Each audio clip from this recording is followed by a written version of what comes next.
What if I told you that a metal you wear as jewelry has decided who rules the world? Not democracy, not technology, not even armies. Gold. For over 5,000 years, gold has shaped empires, triggered wars, collapsed economies, and even today, it silently controls global power. Welcome to the Shadow Empires, where we uncover the hidden forces behind power, money, and history.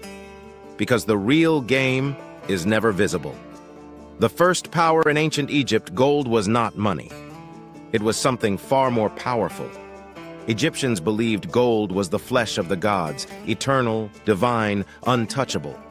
Pharaohs were buried in massive tombs filled with gold, not for wealth, but to prove one thing: they were not human. They were gods. And here is the real secret: whoever controls belief, controls people. And gold became the symbol of that control. Rome. Money, equal sign power. Then came Rome, the most powerful empire of its time. But Rome didn't just conquer land. It built something more dangerous: a financial system. Gold coins became the backbone of the empire. Soldiers were paid in gold. Trade expanded through gold. Taxes were collected in gold. Gold became trust. But then something happened. Rome started running out of gold. To survive, they diluted their coins. Less gold, more metal. The result? Inflation, loss of trust, economic collapse, and slowly the empire fell. Not because of war, but because of money. The most brutal gold hunt. Then came the most violent gold rush in history. Europe in the 15th century. Spain and Portugal set sail across the world. But this was not exploration. It was extraction. When they reached the Americas, they found civilizations rich in gold. The Aztecs, the Incas. What followed was brutal. Mass killings, slavery, total destruction. Gold was melted, loaded onto ships, and sent back to Europe.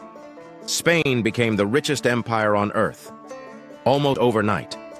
The paradox of gold. But here is the twist most people don't know. Too much gold destroyed Spain. Gold flooded the economy. Prices skyrocketed. Inflation exploded. And the empire weakened from within. This is the paradox of gold. It creates power, but it can also destroy it. Gold and global war. In modern history, gold became even more powerful. During global wars, countries needed money to survive. And gold became the ultimate guarantee. Without gold, currencies collapsed. Without trust, economies failed. Gold was no longer just wealth. It was survival.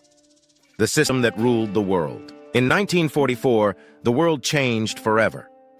The Bretton Woods Agreement created a new global system. The US dollar was tied to gold. 1 ounce equal sign $35. This made the dollar the center of global power. And for the first time in history, one country controlled the global economy because it controlled gold. The biggest shift in history. Then in 1971, everything changed. The gold standard ended. Money was no longer backed by gold. It became fiat, paper backed by trust. And from that moment, the world entered a new era of invisible control. Today, the secret war. But here is what most people don't see. Gold never lost its power. Today, central banks still hold massive gold reserves. In fact, central banks hold about 20% of all gold ever mined, and they are buying more. Why? Because gold is a hedge against inflation, a protection during crisis, a tool against economic collapse. In recent years, countries have been buying gold at record levels, over 1,000 tons per year. Why? Because gold cannot be frozen. It cannot be hacked. It cannot be controlled by another country. It is power in its purest form. This is happening right now, a silent economic war.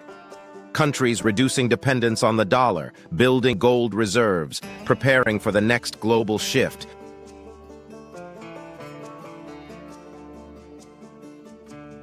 Gold built empires.